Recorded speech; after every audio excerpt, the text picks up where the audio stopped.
Welcome to Man Does Tech, where I solve the problems you didn't even know you had. You begin by creating index, HTML in a dedicated folder and opening it in a text editor.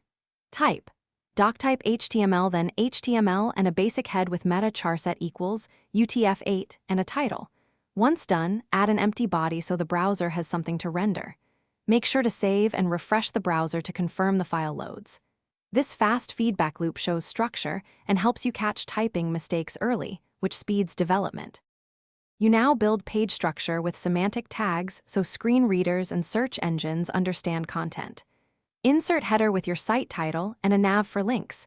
Place main content inside main and split with section. Add h1, h3, p, ul/all, and images using img-src equals plus alt text. Link a style sheet in the head to style elements. Once linked, resize the browser to check responsiveness and tweak CSS rules until layout behaves predictably across sizes.